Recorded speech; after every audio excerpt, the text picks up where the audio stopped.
அணி திரள்வோம் இறை மக்களே, அன்பில் வாழ்வோம் ஓர் குலமாய்.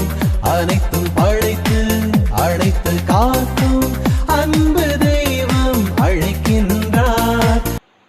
தந்தை மகன் தூயாவின் பெயராலே நம் ஆண்டவராகிய இயேசு கிறிஸ்துவின் அருளும் கடவுளின் அன்பும் தூய ஆவியாரின் நட்புறவும் உங்கள் அனைவரோடும் இருப்பதாக.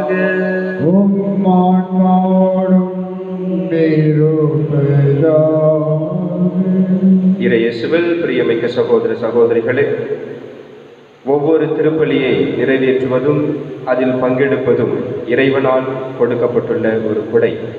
எனவே இந்த ஒரு அருள் பெறும் கொடையில் நாம் பங்கெடுக்கின்ற பொழுது இந்த திருப்பலியை நாம் தகுந்த ஒரு தயாரிப்போடு தகுந்த உள்ளத்தோடு நாம் கலந்து கொள்ள கடமைப்பட்டிருக்கின்றோம். எனவே இந்த திருப்பலியை, புனிதமிக்க திருப்பலியில் பங்கெடுக்க தடையாக இருக்கின்ற நம்முடைய குற்றம் குறைகளை நினைத்து இறைவனிடம் மன்னிப்பு வேண்டுவோம்.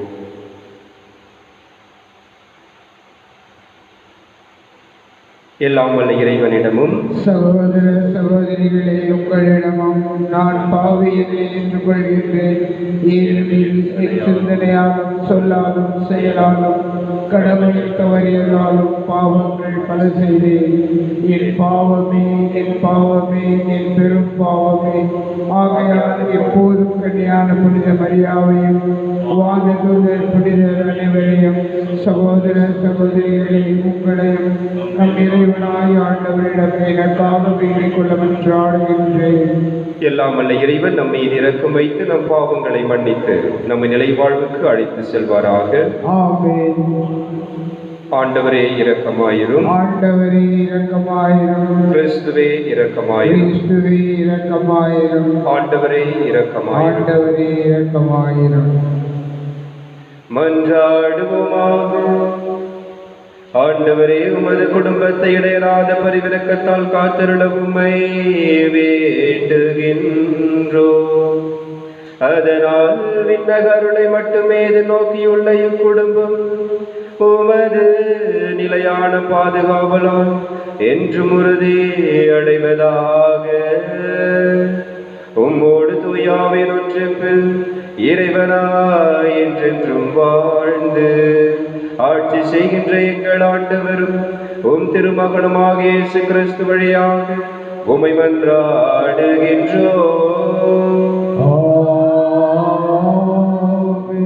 தொடக்க நூலிலிருந்து வாசகம். அதிகாரம் 1, இறை திருவசனங்கள் 20 முதல் அதிகாரம் 2, இறை திருவசனங்கள் 4 முடிய. தொடக்கத்தில் கடவுள் திரளான உயிரினங்களை தண்ணீர் தோற்றுவிப்பதாக விண்ணுலக வானத்தில் நிலத்திற்கு மேலே பறவைகள் பரப்பனவாக என்றார். இவ்வாறு கடவுளின் பெரும் பாம்புகளையும் திரள் திரளாக நீரில் நீந்தி வாழும் உயிரினங்களையும் இறக்கையுள்ள எல்லாவித பறவைகளையும் அவ்வவற்றின் இனத்தின்படி கடவுள் படைத்தார். கடவுள் அது நல்லது என்று கண்டார். கடவுள் அவற்றிற்கு ஆசி வழங்கி, பலுகி பெருகி கடல் நீரை நிரப்புங்கள், பறவைகளும் மண்ணுலகில் பெருகட்டும் என்று உரைத்தார். மாலையும் காலையும் நிறைவுற்று 5ஆம் நாள் முடிந்தது. அப்பொழுது கடவுள் கால்நடைகள், ஊர்வன, காட்டு விலங்குகள் ஆகியவற்றை அவ்வவற்றின் இனத்தின்படி நிலம் தோற்றுவிப்பதாக என்றார். கடவுள் காட்டு விலங்குகளையும் கால்நடைகளையும் நிலத்தில் ஊர்வன யாவற்றையும் அவ்வவற்றின் இனத்தின்படி உருவாக்கினார். கடவுள் அது நல்லது என்று கண்டார். அப்பொழுது கடவுள், மானிடரை நம் உருவிலும் நம் சாயலிலும் உண்டாக்குவோம். அவர்கள் கடல் மீன்களையும் வானத்து பறவைகளையும் கால்நடைகளையும் மண்ணுலகு முழுவதையும் நிலத்தில் ஊர்வன யாவற்றையும் ஆளட்டும் என்றார். கடவுள் தம் உருவில் மானிடரை படைத்தார். கடவுளின் உருவிலே அவர்களை படைத்தார். ஆணும் பெண்ணுமாக அவர்களை படைத்தார். கடவுள் அவர்களுக்கு ஆசி வழங்கி வலியை பெருகி மண்ணுலகை நிரப்புங்கள், அதை உங்கள் ஆற்றலுக்கு உட்படுத்துங்கள். கடல் மீன்கள், வானத்து பறவைகள், நிலத்தில் ஊர்ந்து உயிர் வாழ்வான அனைத்தையும் ஆளுங்கள் என்றார். அப்பொழுது கடவுள் மண்ணுலகம் எங்கும் உள்ள விதை தரும் செடிகள், பழமரங்கள் அனைத்தையும் உங்களுக்கு நான் கொடுத்துள்ளேன். இவை உங்களுக்கு உணவாகட்டும். எல்லா காட்டு விலங்குகள், வானத்து பறவைகள், நிலத்தில் ஊர்வன ஆகிய அனைத்து உயிரினங்களுக்கும் பசுமையான செடிகள் அனைத்தையும் நான் உணவாக தந்துள்ளேன் என்றார். அது அவ்வாறே ஆயிற்று. கடவுள் தாம் உருவாக்கிய அனைத்தையும் நோக்கினார். அவை மிகவும் நன்றாயிருந்தன. மாலையும் காலையும் நிறைவுற்று 6ஆம் நாள் முடிந்தது. விண்ணுலகும் மண்ணுலகும் அவற்றில் உள்ள அமைப்புகள் அனைத்தும் உருவாக்கப்பெற்று நிறைவெய்தின. மேலும் கடவுள் தாம் செய்த வேலையை 7ஆம் நாளில் முடித்திருந்தார். அவர் தாம் செய்த வேலைகள் அனைத்தையும் நிறைவு பெற செய்து 7ஆம் நாளில் ஓய்ந்திருந்தார். கடவுள் 7ஆம் நாளுக்கு ஆசி வழங்கி அதை புனிதப்படுத்தினார். ஏனெனில் கடவுள் தாம் செய்த படைப்பு வேலைகள் அனைத்தையும் நிறைவு பெற செய்து அந்நாளில் தான் ஓய்ந்திருந்தார். இவையே விண்ணுலக மண்ணுலக படைப்பின் தோற்ற முறைமையாகும். இது ஆண்டவர் வழங்கும் அருள்வாக்கு. இறைவனுக்கு நன்றி. பதிலுரை பாடல் பல்லவி. ஆண்டவரே, உமது பெயர் உலகெங்கும் மேன்மையாய் விளங்குகின்றது. ஆண்டவரே, உமது பெயர் உலகெங்கும் மேன்மையாய் விளங்குகின்றது. உமது கைவேலைப்பாடாகிய வானத்தையும் அதில் நீர் பொருந்தியுள்ள நிலாவையும் விண்மீன்களையும் நான் நோக்கும்போது, மனிதரை நீர் நினைவில் கொள்வதற்கு அவர்கள் யார்? மனித பிறவிகளை நீர் ஒரு பொருட்டாக எண்ணுவதற்கு அவர்கள் ஏமாத்திரம். பல்லவி. ஆண்டவரே, உமது பெயர் உலகெங்கும் மேன்மையாய் விளங்குகின்றது.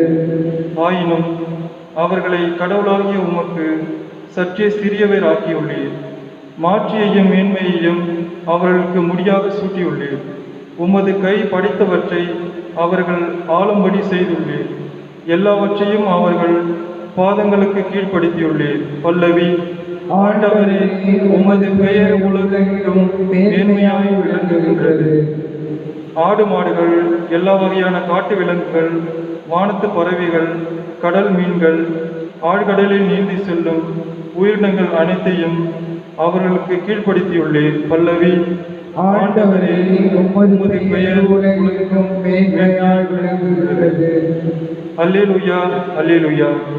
ஆண்டவரே, நீர் உம் நியாயங்களை தந்தீர். உம் ஒழுங்குமுறைகளில் என் இதயம் நாட்டமுள்ள செய்யும். அல்லேலூயா. ஆண்டவர்களோடு இருப்பாராக. உம் ஆன்மாவோடும் இருப்பாராக. தூய மார்க்கு எழுதிய பரிசுத்த நற்செய்தியிலிருந்து வாசகம். ஆண்டவரே, மாட்சி உமக்கே. ஒரு நாள் பரிசேயரும் எருசலேமிலிருந்து வந்திருந்த மறைநூல் அறிஞர் சிலரும் இயேசுவிடம் வந்து கூடினர். அவருடைய சீடருள் சிலர் தீட்டான, அதாவது கழுவாத கைகளால் உண்பதை அவர்கள் கண்டார்கள். பரிசேயரும், ஏன் யூதர் அனைவருமே மூதாதையர் மரபை பின்பற்றி கைகளை முறைப்படி கழுவாமல் உண்பதில்லை? சந்தையிலிருந்து வாங்கியவற்றை கழுவிய பின்னரே உண்பர். அவ்வாறே கிண்ணங்கள், பரணிகள், செம்புகள் ஆகியவற்றை கழுவுதல் போன்று அவர்கள் கடைபிடிக்க வேண்டிய மரபுகள் இன்னும் இருந்தன. ஆகவே பரிசேயரும் மறைநூல் அறிஞரும் அவரை நோக்கி, உம் சீடர் மூதாதையர் மரபுபடி நடவாமல் தீட்டான கைகளால் உணவு அருந்துவது ஏன் என்று கேட்டனர். அதற்கு அவர், வெளிவேடக்காரர்களாகி உங்களை பற்றி எசாயா பொருத்தமாக இறைவாக்கு உரைத்திருக்கின்றார். இம்மக்கள் உதட்டினால் என்னை போற்றுகின்றனர், இவர்கள் உள்ளமோ என்னை விட்டு வெகு தொலையில் இருக்கின்றது. மனித கட்டளைகளை கோட்பாடுகளாக கற்பிக்கின்றனர். இவர்கள் என்னை வழிபடுவது வீண் என்று அவர் எழுதியுள்ளார். நீங்கள் கடவுளின் கட்டளைகளை கைவிட்டு மனித மரபை பின்பற்றி வருகிறவர்கள் என்று அவர்களிடம் கூறினார். மேலும் அவர் உங்கள் மரபை நிலைநாட்ட கடவுளின் கட்டளைகளை வெகு திறமையாக புறக்கணித்து விட்டீர்கள். உன் தந்தையையும் தாயையும் மதித்து நட என்றும் தந்தையையோ தாயையோ சபிப்போர் கொல்லப்பட வேண்டும் என்றும் மோசே உரைத்திருக்கிறார் அல்லவா? ஆனால் ஒருவர் தம் தாயையோ தந்தையையோ பார்த்து, நான் உமக்கு தர கடமைப்பட்டிருக்கிறது குர்பான் ஆயிற்று, அதாவது கடவுளுக்கு காணிக்கை ஆயிற்று என்றால், அதன் பின் அவர் தம் தாய் தந்தைக்கு எந்த உதவியும் செய்ய நீங்கள் அனுமதிப்பதில்லை. இவ்வாறு நீங்கள் பெற்றுக்கொண்ட மரபின் பொருட்டு கடவுளின் வார்த்தையை பயனற்றதாக்கிவிட்டீர்கள். இதுபோலவே நீங்கள் பலவற்றை செய்கிறீர்கள் என்று அவர்களிடம் கூறினார். இது ஆண்டவர் வழங்கும் அருள்வாக்கு. கிறிஸ்துவே உமக்கு புகழ்.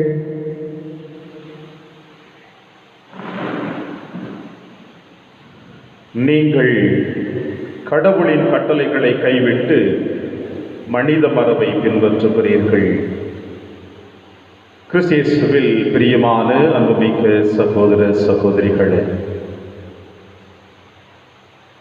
இன்றைய நற்செய்தி வாசகத்தை 2 கோணங்களில் உங்களுக்கும் எனக்கும் வெளிப்படுத்துகிறது. ஒன்று, யூத சமுதாயத்தை சார்ந்த பரிசேய கூட்டமும் இந்த தூய்மை சடங்கை பற்றி அவர்கள் வெளிப்படுத்தக்கூடிய கருத்துக்கள். இன்னொன்று, ஆண்டவர் இயேசு கிறிஸ்து இந்த தூய்மை சடங்கு என்கின்ற பெயரினால் இந்த யூத சமுதாயத்தில் இருக்கிற பரிசேயரும் மறைநூல் வல்லுநர்களும் எப்படி மக்களை தவறான பாதையில் அழைத்து செல்கிறார்கள் என்பதை வெளிப்படுத்துகிறது. பிரியமான சகோதர சகோதரிகளே, ஒட்டுமொத்த யூத சமுதாயமும் அவர்கள் கடைபிடித்த மத சடங்கு, அதாவது ஆன்மீக பயணத்திற்கும் சமுதாய வளர்ச்சிக்கும் அவர்கள் கடைபிடித்தது 2 நிகழ்வு. ஒன்று 10 கட்டளை, இரண்டாவது வேதத்தில் காணப்படக்கூடிய முதல் 5 புத்தகங்கள். இந்த 2ஐயும் வைத்துதான் யூத சமுதாயமே தங்களுடைய ஆன்மீக வாழ்வினுடைய பயணத்திற்கும் சமுதாயத்தினுடைய ஒழுக்கங்களுக்கும் அவர்கள் பயன்படுத்தி கொண்டிருந்தார்கள். காலப்போக்கிலே, அதாவது கிமு 4ஆம் நூற்றாண்டு, 3 முதல் 4வது நூற்றாண்டிலே மறைநூல் அறிஞர்களும் மறைநூல் வல்லுநர்களும் இந்த 10 கட்டளைகளுக்கும் முதல் 5 புத்தகங்களுக்கும் விளக்க உரைகளை கொடுக்க ஆரம்பித்தார்கள். இவ்வாறு இந்த விளக்க உரைகளை கொடுத்து வருகிற பொழுது இதை தங்களுக்கு சாதகமாக பயன்படுத்தி கொண்டு பரிசேய கூட்டமும் மறைநூல் வல்லுநர்களும் சதுசேயர்களும் இதை வாய்மொழி சட்டமாக மக்கள் மீது திணிக்க ஆரம்பித்தார்கள். இந்த வாய்மொழி சட்டங்கள் தான் காலப்போக்கிலே மிஷ்னா என்று அழைக்கப்பட்டது யூத சமுதாயத்திலே. இப்படிப்பட்ட சட்டங்களை தான் இந்த பரிசேய கூட்டங்கள் மக்கள் மீது திணித்து வைத்திருந்தார்கள். அதில் ஒன்றுதான் கைகளை கழுவுவது. சந்தை கூடங்களில் பொருட்களை வாங்கி வருகிற பொழுது அதை தூய்மையாக்கி கழுவிய பிறகு உண்ணக்கடவது. இன்றைய நற்செய்தி வாசகத்தில் சொல்லப்படுவது போல ஆண்டவர் இயேசு கிறிஸ்துவினுடைய சீடர்கள் கைகளை கழுவாமல் உணவினை அருந்த ஆரம்பித்தார்கள். தூய்மை இது ஒட்டுமொத்த உலகத்தில் இருக்கின்ற வாழ்ந்து கொண்டிருக்கின்ற அனைத்து மனிதனுக்கும் தேவையானது தூய்மைதான். இந்த தூய்மை என்பது ஒவ்வொரு மனிதனுடைய உடலுடைய ஆரோக்கியத்திற்காக காணப்பட்டது. ஆனால் இந்த யூத சமுதாயம் என்ன செய்தார்கள் என்றால், இதை மத கோட்பாடாக மத சடங்காக மக்கள் மீது திணித்து கொண்டு தங்களுடைய வாழ்வை அவர்கள் உயர்த்தி வைத்து அழகு பார்த்து கொண்டிருந்தார்கள். எனவேதான் இந்த நற்செய்தி வாசகத்தில் கைகளை கழுவாவதும் சந்தையிலிருந்து வாங்கி வருகின்ற பொருட்களை கழுவாமல் உண்பது தூய்மை சடங்கிற்கு எதிராக காணப்படுகிறது என்று ஆண்டவர் இயேசு கிறிஸ்துவினுடைய சீடர்கள் மீது இவர்கள் திணிக்க ஆரம்பித்தார்கள். பிரியமான சகோதர சகோதரிகளே, இயேசுவினுடைய வாழ்வு, அவருடைய வார்த்தை, அவருடைய வழிநடத்துதல் அனைத்தும் மனிதனுடைய மனித நேயத்தினுடைய வளர்ச்சிக்காக அது காணப்பட்டது. இது உலகத்தில், அதாவது அவர் வாழ்ந்து கொண்டிருக்கின்ற அந்த காலகட்டத்திலே 3 ஆண்டுகள் நலிந்து கிடந்த மக்களை, சமுதாயத்தில் ஓரம் கட்டப்பட்ட மக்களை, ஒன்றுக்கும் உதவாது என்ற அடிமைத்தனத்தில் காணப்பட்ட மக்களை ஆண்டவர் இயேசு கிறிஸ்து மனித நேயத்தை அவர்களுக்கு கொடுத்து, அவர்களும் இந்த மண்ணுலகிலே இறை சாயலாக படைக்கப்பட்டவர்கள், ஒருவருக்கொருவர் அன்பு செய்து இந்த மண்ணுலகிலே மனித நேயத்தோடு வாழ வேண்டும் என்பதை உணர்த்தத்தான் பல புதுமைகளையும் நிறைவேற்றினார். தொழுநோயிலே பாதிக்கப்பட்டவர்கள், முடமானவர்கள், பார்வையற்றவர்கள், இப்படி அனைத்து மக்களையும் ஒன்றுபடுத்தி இந்த சமுதாயத்திலே உயர்த்தி வைத்து ஒவ்வொருவருக்கும் அதே மனித நேயத்தை கொடுத்து இறைவனுடைய பிரசன்னத்தை ஆண்டவர் இயேசு கிறிஸ்து வெளிப்படுத்தி இருக்கிறார். இப்படி மனிதநேய வளர்ச்சிக்காக பாடுபட்டு கொண்டிருக்கின்ற நம் ஆண்டவர் இயேசு கிறிஸ்து யூத சமுதாயத்தினுடைய சட்டங்களை மதிக்காமல் இருப்பாரா? தூய்மை சடங்கை அவர் உதாசீனப்படுத்தி விடுவாரா? அதை ஓரம் கட்டி ஒதுக்கி வைத்து விடுவாரா? ஒரு பொழுதும் இல்லை. எனவே இந்த பரிசேய கூட்டமும் மறைநூல் வல்லுநர்களும் சதுசேயர்களும் ஒன்று கூடி மக்கள் மீது யூத சட்டத்தை திணித்து, அவர்களுடைய விருப்பத்தை திணித்து அவர்கள் வாழ்ந்து கொண்டிருப்பதை இன்றைய நற்செய்தி வாசகத்தினுடைய இறுதி அத்தியாயமாக சொல்லுகிறார். 10 கட்டளையில் ஒரு கட்டளை இவ்வாறு சொல்லுகிறது: உன்னுடைய தாயையும் தந்தையும் மதித்து நடக்க வேண்டும் என்று.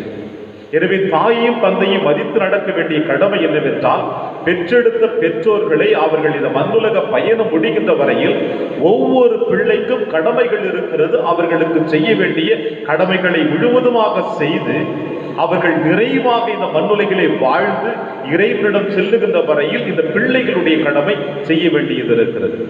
இந்த கடமைகளை இன்றைய நற்செய்தி வாசகத்திலே ஆண்டவர் இயேசு கிறிஸ்து வெளிப்படையாக சொல்லுகிறார். யூத சமுதாயத்தின் முன்னிலையிலே, குறிப்பாக பரிசேயர்கள் முன்னிலையிலே. குர்பான், இந்த குர்பான் என்றால் கடவுளுக்கு கொடுக்கப்பட்ட காணிக்கை. இந்த கடவுளுக்கு கொடுக்கப்பட்ட காணிக்கை எந்த ஒரு மனிதனும் தன்னுடைய சுயநலத்திற்காக பயன்படுத்திவிட முடியாது. எனவே எந்த ஒரு பெற்றோர்கள் தன் பிள்ளைகளிடம் எனக்கு கொடுக்க வேண்டிய கடமைகளை, செய்ய வேண்டிய கடமைகளை நீ செய்கின்ற பொழுது நாங்கள் மகிழ்ச்சியாக இருப்போம் என்று சொல்லுகிறார்கள் என்றால், அந்த பிள்ளைகள் தன் பெற்றோர்களை பார்த்து உங்களுக்கு செய்ய வேண்டிய கடமை அனைத்தும் குர்பானாக மாற்றப்பட்டு விட்டது என்று ஒருவேளை அந்த பிள்ளைகள் சொல்லிவிட்டால், இந்த பரிசேய கூட்டம் சென்று அந்த உடைமைகள் அனைத்தையும் அபகரித்து விட்டு சென்று விடுகிறார்கள்.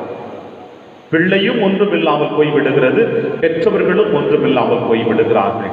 இவர்கள்தான் யூத சமுதாயத்திலே சட்டங்களை மக்கள் மீது திணித்து தூய்மை சடங்கினை கடைபிடிக்க வேண்டும் என்று மக்களை தவறான பாதைக்கு அழைத்து சென்று கொண்டிருக்கிறார்கள். எனவே இயேசு கைகளை கழுவதும் பொருட்களை கழுவி உண்ணுவதும் அது ஒரு பெரிய சடங்கல்ல. மாறாக உள்ளத்தை தூய்மைப்படுத்தி எவனொருவன் கடவுளோடு தன்னை அர்ப்பணித்துக் கொள்ளுகிறானோ அவன்தான் இறைவனுக்கு உகந்தவனாகவும் இறைவனுடைய திட்டத்தை இந்த மண்ணுலகிலே நிறைவேற்றக்கூடியவனாகவும் இருக்கிறார் என்று இன்றைய நற்செய்தி வாசகத்தின் வழியாக உங்களுக்கும் எனக்கும் சொல்லுகிறார். பிரியமான சகோதர சகோதரிகளே, இதே நிலைமையை தான் அன்று ஆண்டவர் இயேசு கிறிஸ்து யூத சமுதாயத்தோடு வாழ்ந்து கொண்டிருக்கிற பொழுது அவர் சந்தித்த கொடுமைகளை இன்றும் நம்முடைய கத்தோலிக்க திருச்சபையிலே எத்தனையோ ஆலயங்களில் கடைபிடித்துக் கொண்டிருக்கிறார்கள்.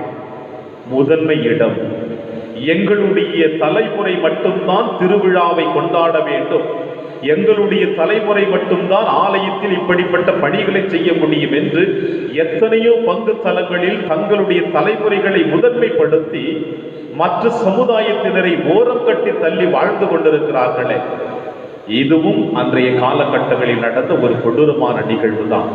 எனவே ஆண்டவர் இயேசு கிறிஸ்து தூய்மை என்பதும் சடங்குகள் என்பதும் தலைமுறை என்பதும் மனிதனோடு இருக்கக்கூடிய நிகழ்வுகளை அல்ல, மாறாக இறைவனோடு வாழக்கூடியது அல்ல என்று சொல்லுகிறார். எனவே பிரியமான சகோதர சகோதரிகளே, நம்முடைய உடலினை தூய்மைப்படுத்துவது ஒரு புறமாக இருந்தாலும் உள்ளத்தை தூய்மைப்படுத்தி நம்முடைய தூய்மை சடங்கினை ஆண்டவருடைய கரத்தில் அர்ப்பணிக்கின்ற எந்த ஒரு மனிதனும் இறைவனோடு இணைந்து வாழுகிறான்.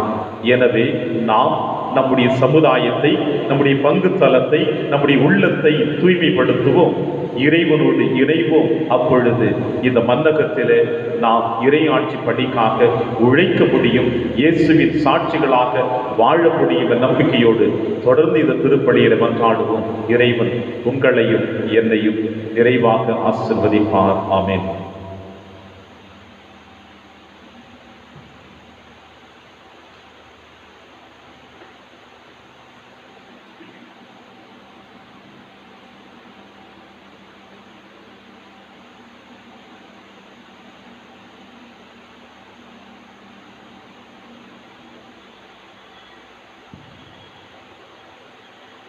ஆண்டவரே, அனைத்தலை நிறைவால் வாழ்த்த பெறுவீராக. ஏனெனில் உமது வல்லமையிலிருந்து நாங்கள் இந்த அப்பத்தை பெற்றுள்ளோம். நிலத்தின் விளைவும் மனித உழைப்பின் பயனுமான இந்த அப்பத்தை உமக்கு ஒப்புக் கொடுக்கின்றோம். இது எங்களுக்கு வாழ்வளிக்கும் அப்பமாக மாறும். இறைவன் என்றென்றும் வாழ்த்து பெறுவாராக. ஆண்டவரே, அனைத்தலை நிறைவால் வாழ்த்த பெறுவீராக. ஏனெனில் உமது வல்லமையிலிருந்து நாங்கள் இந்த ரசத்தை பெற்றுள்ளோம். திராட்சை செடியும் மனித உழைப்பின் பயனுமான இந்த ரசத்தை உமக்கு ஒப்புக் கொடுக்கின்றோம். இது எங்கள் ஆன்மீக பானமாக மாறும். இறைவன் என்றென்றும் வாழ்த்து பெறுவாராக.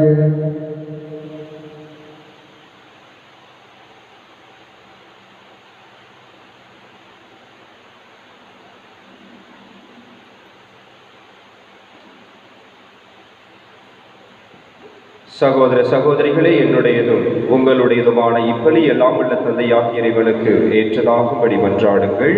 ஆண்டவர் தமது பெயரின் புகழ்ச்சிக்காகவும் மாட்சிக்காகவும் நமது நன்மைக்காகவும் புனித திருவமை அனைத்து நலனுக்காகவும் உமது கையில் இருந்து இப்பலியை ஏற்றுக்கொள்வாராக. ஆண்டவரே, எங்கள் இறைவா, வலுக்குறைவற்ற எங்களுக்கு உதவியாக இப்பொருட்களை படைத்திருக்கின்றேன். அதனால் இவை எங்களுக்கு நிலை வாழ்வின் அருளடையாளமாக மாறிட என்றும் அருள் புரிவீராக. எங்கள் ஆண்டவராகிய கிறிஸ்து வழியாக உமை மன்றாடுகின்றோம்.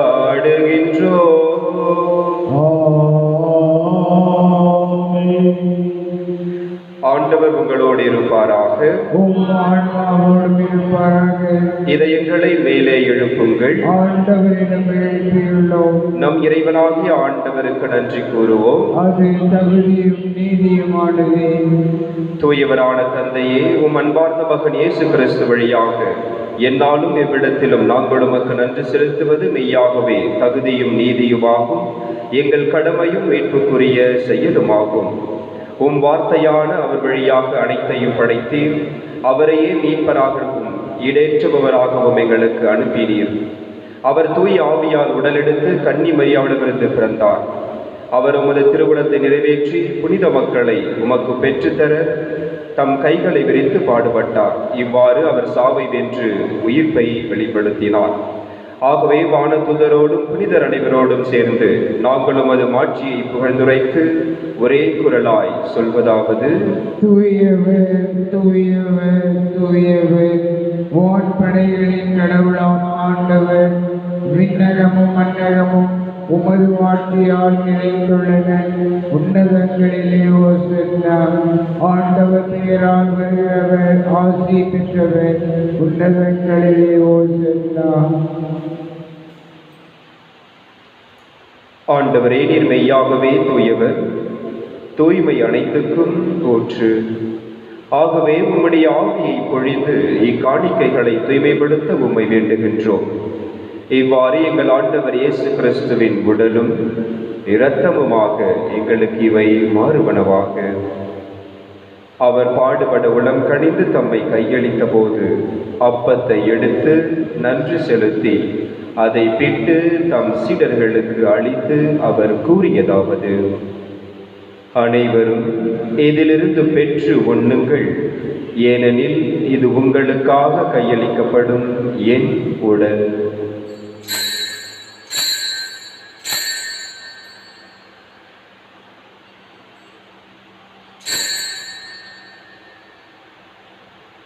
அவ்வண்ணமே இரவு விருந்தை அருந்திய பின் கிண்ணத்தையும் எடுத்து மீண்டும் உமக்கு நன்றி கூறி தம் சீடர்களுக்கு அளித்து அவர் கூறியதாவது: அனைவரும் இதிலிருந்து பெற்று பருகுங்கள், ஏனெனில் இது புதிய நிலையான உடன்படிக்கைக்குரிய என் இரத்தத்தின் கிண்ணம். இது பாவ மன்னிப்புக்கென்று உங்களுக்காகவும் பலருக்காகவும் சிந்தப்படும். இதை என் நினைவாக செய்யுங்கள்.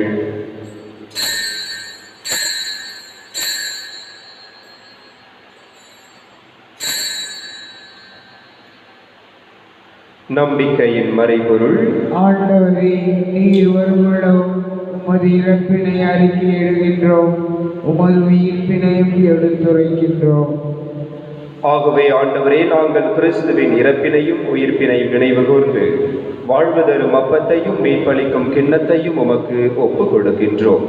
உம் திருமுன் நின்று உமக்கு ஊழியம் புரிய தகுந்தவர்கள் என எங்களை ஏற்றுக்கொண்டீர். எனவே உமக்கு நன்றி செலுத்துகின்றோம். மேலும் கிறிஸ்துவின் உடலிலும் இரத்தத்திலும் பங்கு கொள்ளும் எங்களை தூய ஆவியார் ஒன்று சேர்க்க வேண்டும் என உம்மை தாழ்மையுடன் மன்றாடுகின்றோம். ஆண்டவரை உலகிற்கு பரவியிருக்கும் திரு அவை நினைவு கூர்ந்தருளும் எங்கள் திருத்தந்தை பிரான்சிஸ், எங்கள் ஆயர் ஆண்டனி சுவாமி, எல்லா துறநிலையினர் அனைவருடன் திரு அவை அன்பில் நிறைவு பெற செய்தருளும். மேலும் உயிர்த்தெழும் எதிர்நோக்குடன் துயில் கொள்ளும் எங்கள் சகோதர சகோதரிகளையும் இறந்தோர் அனைவரையும் இரக்கத்துடன் கொண்டு திருமகளில் ஏற்றருளும். எங்கள் அனைவர் மீதும் இரக்கமாயிரும்.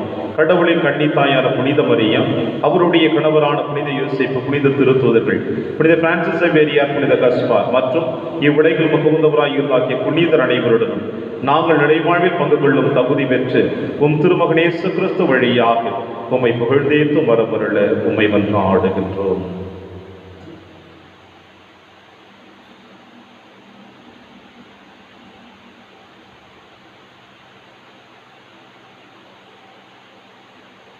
இவர் வழியாக இவரோடு இவரில் எல்லாம் வல்ல இறைவனாகிய தந்தையே, தூய ஆவியாரின் ஒன்றுப்பில் எல்லா புகழும் ஆட்சியும் என்றென்றும் உமக்குரியதே.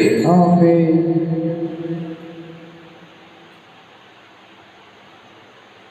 மீட்பரின் கட்டளையால் கற்பிக்கப்பட்டு இறை படிப்பினையால் பயிற்சி பெற்ற நாம் துணிந்து சொல்வோம். விண்ணுலகில் இருக்கிற எங்கள் தந்தையே, உமது பெயர் தூயது என போற்ற பெறுக. உமது ஆட்சி வருக. உமது திருவுளம் விண்ணுலகில் நிறைவேறுவது போல மண்ணுலகிலும் நிறைவேறுக. எங்கள் அன்றாட உணவை இன்று எங்களுக்கு தாரும். எங்களுக்கு எதிராக குற்றம் செய்வோரை நாங்கள் மன்னிப்பது போல எங்கள் குற்றங்களை மன்னியும். எங்களை சோதனைக்கு உட்படுத்தாதையும் தீமையிலிருந்து எங்களை விடுவித்தருளும். ஆண்டவரே, தீமை அனைத்திலுமிருந்து எங்களை விடுவித்து எங்கள் வாழ்நாளில் அமைதியை கனிவுடன் அருள உம்மை மன்றாடுகின்றோம். உமது இரக்கத்தின் உதவியால் நாங்கள் பாவத்திலிருந்து எப்போது விடுதலை பெற்று யாதொரு கலக்கமும் இன்றி நலமாயிருப்போமாக. நாங்கள் எதிர்நோக்கி இருக்கும் பேரின்பத்துக்காகவும் மீட்பராக இயேசு கிறிஸ்துவின் வருகைக்காகவும் காத்திருக்கின்றோம். ஏனெனில் ஆட்சியும் வல்லமையும் மாற்றியும் என்றென்றும் உமதே. ஆண்டவரே இயேசு கிறிஸ்துவே, அமைதியை உங்களுக்கு விட்டு செல்கின்றேன், என் அமைதியையே உங்களுக்கு அளிக்கின்றேன் என்று உம் திருத்தூதர்களுக்கு மொழிந்தீரே. எங்கள் பாவங்களை பாராமல் உமது திரு அவையின் நம்பிக்கையை கண்ணோக்கி உமது திருவுளத்துக்கு ஏற்ப அதற்கு அமைதியையும் ஒற்றுமையையும் அளித்தருள்வீராக. என்றென்றும் வாழ்ந்து ஆட்சி செய்கின்றவர் நீரே. ஆமென். ஆண்டவருடைய அமைதி உங்களோடு என்றும் இருப்பதாக. ஆன்மாவோடும் இருப்பதாக. ஒருவருக்கொருவர் அமைதியை பகிர்ந்து கொள்வோம்.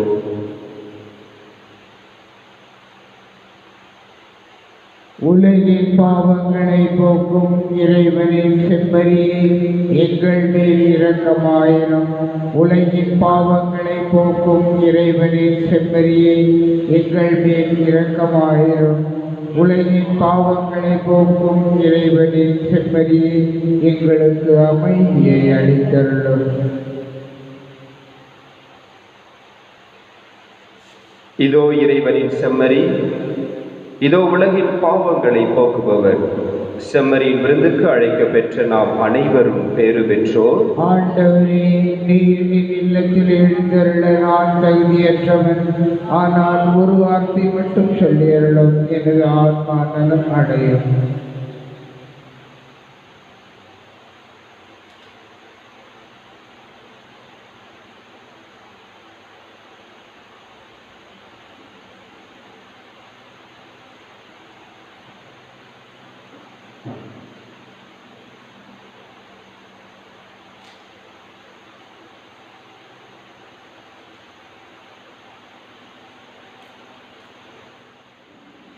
கிறிஸ்துவின் ஆன்மாவே என்னை புனிதமாக்கும். கிறிஸ்துவின் திரு உடலே என்னை மீட்டருளும். கிறிஸ்துவின் திரு இரத்தமே எனக்கு எழுச்சியூட்டும். கிறிஸ்துவின் விழாவின் தண்ணீரே என்னை கழுவிடுமே. கிறிஸ்துவின் பாடுகளே என்னை தேற்றிடுமே. ஓ நல்ல இயேசுவே, எனக்கு செவிசாயும். உம் திருக்காயங்களுள் என்னை மறைத்தருளும். உம்மிடமிருந்து என்னை பிரிய விடாதேயும். தீய பகைவிடமிருந்து என்னை காத்தருளும். எனது இறப்பின் வேளையில் என்னை அழைத்தருளும். உம்மிடம் வர எனக்கு கட்டளையிட்டருளும். புனிதர்களோடு எக்காலமும் உம்மை புகழச் செய்யும். ஆமென்.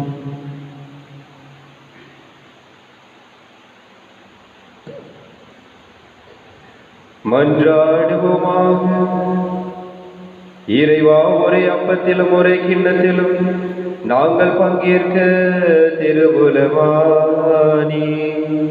அதனால் கிறிஸ்துவுக்குள் நாங்கள் ஒன்றிணைக்க பெற்று உலகின் மீட்புக்காக நற்கனி தந்து மகிழ்ந்து வாழ எங்களுக்கு அருள் புரிவீராக.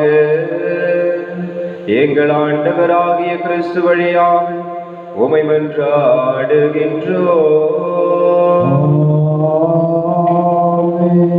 ஆண்டவர் உங்களோடு இருப்பாராக.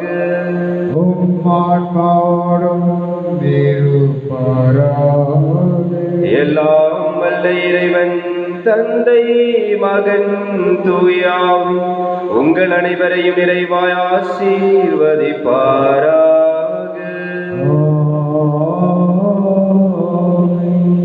சென்று வாருங்கள், திருப்பலி நிறைவேறிற்று. இறைவனுக்கு நன்றி. புனித பாப்பரசருடைய கருத்துக்கள் நிறைவேற